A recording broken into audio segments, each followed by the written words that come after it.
Avinash institute of education में आप सभी का स्वागत है। मैं हूं अविनाश मिश्रा। आज के इस वीडियो में हम लोग कारक के बारे में गहराई से अध्ययन करेंगे। तो आइए लेक्चर शुरू करते हैं और समझते हैं। सबसे पहले मैं आप लोगों को जो कारक की परिभाषा है वो बताऊंगा। उसके बाद मैं आपको कारक के भेद समझाऊंगा। उसके बाद मैं आपको कारक पहचानने का ट्रिक बताऊंगा, जिससे कि बहुत ही आसानी से आप कारक को पहचान लोगे, इसके भेद को आप आसानी से लिख पाओगे। तो आइए सबसे पहले हम इसकी परिभाषा देखते हैं। परिभाषा पे ध्यान दो। संज्ञा या सर्वनाम के जिस रूप से उसका सीधा संबंध क्रिया के साथ ज्ञात हो उसे कारक कहते हैं। तो कारक किसे कहते हैं?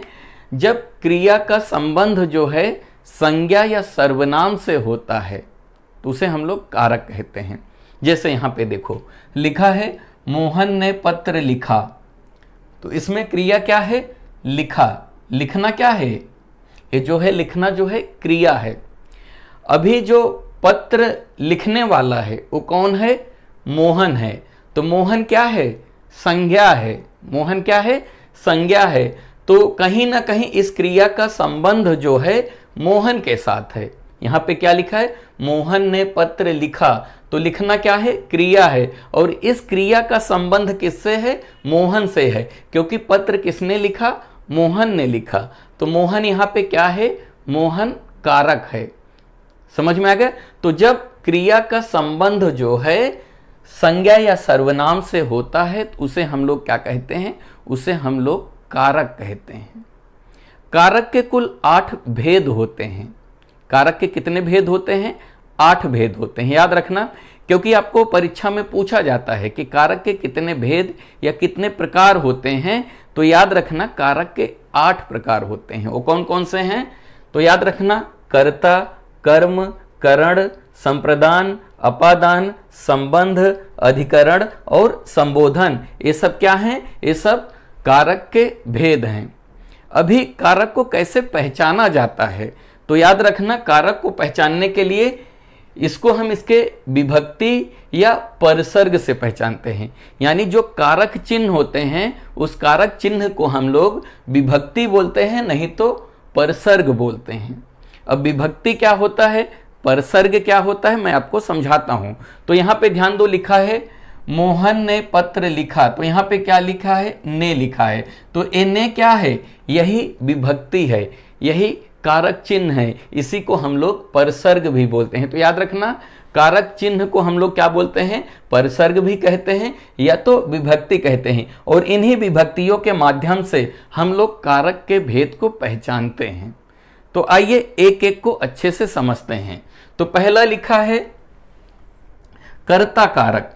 कर्ता कारक को हम लोग कैसे पहचानेंगे? तो याद रखना इसके विभक्ति चिन्ह से या कारक चिन्ह से या परसर्ग से पहचानेंगे।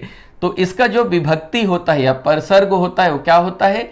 ने होता है या तो शून्य कारक होता है। तो जैसे यहां पे लिखा है मोहन ने पत्र लिखा, तो यहां पे ये जो ने है ये क्या है? यही बता रहा है कि मोहन जो है क्या है? कर्ता कारक है। तो किसी भी वाक्य में जब ने आपको दिखाई देगा तो पहचान लेना वो कौन सा कारक है? कर्ता कारक है। इसमें क्या लिखा? मोहन ने पत्र लिखा। अब पत्र किसने लिखा? मोहन ने। तो यहाँ पे ने जो है ये क्या है? यही कारक चिन्ह है और इसी ने से हम लोग पहचानेंगे कि ये क्या है? कर्ता कारक है। आपको वाक्य में क्या देखने को मिलेगा? विभक्ति चिन्ह देखने को मिलेगा। समझ में आ गया? तो कभी कभी आपको ऐसे वाक्य दिए जाते हैं उसमें ने चिन्ह नहीं होता है, यानी ने नहीं लिखा होता है। तो आप उसको कैसे पहचानोगे? तो जैसे मान लेते हैं, मैं आपको उदाहरण देता हूं। मोहन खाना खाया। मोहन खाना खाया। अब इसमें देख रहे हो परसर्ग या विभक्ति चिन्ह नहीं है, कारक चिन्ह नहीं है। मोहन खाना खाया। तो खाना किसने खाया? मोहन ने खाया। तो मोहन क्या है? मोहन कर्ता है, तो इसलिए क्या होगा? कर्ता कारक होगा। जहां पे ने चिन्ह नहीं होता है उसे हम लोग शून्य कारक कहते हैं। तो कर्ता कारक को कैसे पहचानोगे? ने विभक्ति से। दूसरा है कर्म कारक। कर्म कारक को हम किससे पहचानते हैं? को विभक्ति से पहचानते हैं। आपको वाक्य में क्या देखने को मिलेगा? को देखने को मिलेगा। जैसे यहां पे ध्यान दो, मोहन ने चोर को पकड़ा, तो यहां पे को क्या है, याद रखना को जो है कर्म कारक है। आप बोलोगे सर इसमें ने भी है, तो यहां पे दोनों है, समझ में आ गया, यहां पे क्या है ने भी है, तो यानी इसमें कर्ता कारक भी है और को जो रहेगा वो क्या रहेगा, कर्म कारक रहेगा। तो जहां पे आपको को विभक्ति दिखाई देगा वो समझ जाना कि कौन सा कारक है, कर्म कारक है। उसके बाद आता है तीसरा करण कारक। करण कारक की पहचान क्या है, से के द्वारा, इसका पहचान क्या है, से के द्वारा। जैसे यहां पे लिखा है मोहन गेंद से खेलता है, तो यहां पे से क्या है, यही कारक चिन्ह है, इसी से हमें पहचानना है। यहां पे क्या लिखा है, करण कारक, इसकी पहचान क्या, से के द्वारा। तो मोहन गेंद से खेलता है, तो ये जो से है ये क्या है हमारा, याद रखना ये करण कारक। इसकी पहचान क्या है, या तो वाक्य में आपको से या तो के द्वारा देखने को मिलेगा। उसके बाद चौथा है संप्रदान कारक। संप्रदान कारक में याद रखना, संप्रदान का मतलब होता है देना। संप्रदान का मतलब क्या होता है, देना। तो इसका कारक चिन्ह क्या है, इसका कारक चिन्ह को है। यहां पे भी देख रहे हो को है, यहां पे भी देख रहे हो को है, तो ये दोनों अलग कैसे हैं, यही आपको समझना है यहां पे। तो याद रखना संप्रदान में क्या होता है, को का उपयोग कब किया जाता है, जब किसी चीज को देना होता है। जैसे शिक्षक बच्चों को मिठाई बांटी, तो यहां पे क्या हो रहा है, मिठाई बांट रहे हैं, मिठाई दे रहे हैं। शिक्षक बच्चों को मिठाई बांटी, तो को आया ना, शिक्षक बच्चों को मिठाई बांटी। तो जब जहां पे लेना देना रहेगा तो वहां पे क्या रहेगा, अगर को लिखा है और लेना देना है तो याद रखना वहां पे संप्रदान कारक होगा। तो इसकी पहचान क्या होगी, को के लिए, क्या होगी, को के लिए। जैसे शिक्षक बच्चों को मिठाई बांटा, तो जहां पे लेना देना रहेगा और को रहेगा तो याद रखना वो संप्रदान कारक होगा, और या तो के लिए रहेगा तो भी क्या रहेगा, संप्रदान कारक रहेगा। जैसे यहां पे लिखा है वह बहन के लिए गिफ्ट लिया, तो यहां पे क्या है, के लिए है, तो इसकी पहचान क्या है, के लिए। तो के लिए से पहचान लेना कौन सा कारक है, संप्रदान कारक है। उसके बाद आता है अपादान कारक। अपादान का मतलब होता है अलग होना। अपादान का मतलब क्या होता है, अलग होना, अलग होने के संदर्भ में। जैसे यहां पे इसका कारक चिन्ह क्या है, से है, इसका कारक चिन्ह क्या है, से है। से यहां पे भी था और यहां पे भी है, तो ये अलग कैसे होगा, तो याद रखना अपादान में क्या होता है, अलग होने के संदर्भ में होता है। तो जैसे आप उदाहरण देखो, पेड़ से फल टूट गया, यहां तो से है, तो इसको आप कैसे कहोगे कि ये अपादान कारक है। तो यहां पे देख रहे हो पेड़ से फल क्या हो गया, टूट गया। टूट गया यानी फल जो है पेड़ से अलग हो रहा है। तो जब अलग होने के संदर्भ में बात होगा तो वहां पे क्या होगा, अपादान कारक होगा। यहां पे मैंने लिखा है अलग होने के संदर्भ में। अलग होने के संदर्भ में मैंने जैसे लिखा पेड़ से फल टूट गया, तो पेड़ से फल क्या हो रहा है, अलग हो रहा है।